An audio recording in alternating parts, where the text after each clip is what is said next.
Europe 1. Le grand direct des médias, Jean-Marc Morandini. Et le fait média du jour, c'est donc Thierry Langlois, le directeur de l'antenne et des programmes de France 3, qui a posé sa démission en fin de semaine dernière. Jérôme Ivanichenko, bonjour. Bonjour Jean-Marc. Vous êtes notre expert média. Alors première question toute simple, que se passe-t-il à France 3 ? Eh bien oui, Thierry Langlois, le directeur de l'antenne et des programmes de France 3 depuis 2011, a présenté sa démission à la direction de France Télé la semaine dernière. C'est ce que nous apprenait un article publié jeudi sur le site internet du magazine Le Point. On pouvait lire dans cet article que Thierry Langlois a été désavoué par les 3 hommes forts actuellement à la tête du groupe France Télé, à savoir Rémi Flimelin, le patron, Bruno Patino, le directeur général délégué aux antennes, et Thierry Tuillier, le directeur des programmes de France 2.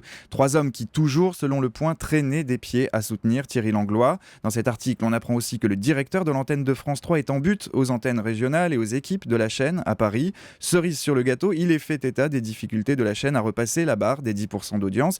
Bref, à en croire cette information, la démission de Thierry Langlois semble inéluctable et surtout, on imagine que cette démission devrait être acceptée sans difficulté. Oui, sauf qu'aujourd'hui, cette démission ne semble pas du tout actée par Rémi Flimelin. Et oui, selon nos informations, Jean-Marc, si Thierry Langlois veut bien quitter France 3, il ne serait pas encore prêt de faire ses cartons. On a appris en effet que Rémi Flimelin, le patron de France Télé, a refusé la démission de Thierry Langlois. Il ne serait pas disposé à le laisser partir. Il ne ressent pas particulièrement le besoin de trouver un nouveau feu à éteindre. Pas sur France 3 en tout cas, puisqu'habituellement c'est sur France 2 que la valse des directeurs d'antenne est à la mode.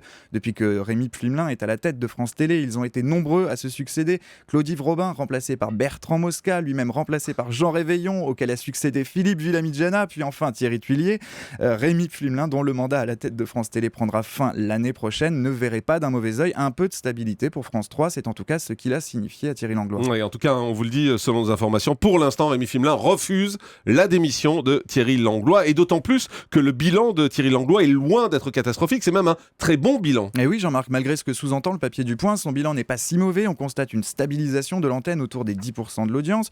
De plus, les émissions lancées par Thierry Langlois sur France 3 ont parfois mis du temps à s'installer, mais ont aujourd'hui trouvé leur public. Je pense à Midi en France ou à Météo à la carte. Elles collent en tout cas à l'image de la chaîne, une chaîne nationale à vocation régionale, comme le rappelait récemment Thierry Langlois. Du côté des jeux, ça fonctionne très bien aussi avec les après-midi de France 3.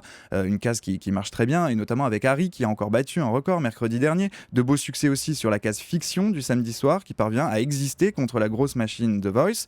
Bref, Thierry Langlois, qui doit rentrer de vacances dans les prochaines heures, va rapidement rencontrer Rémi Flimelin pour discuter de son avenir.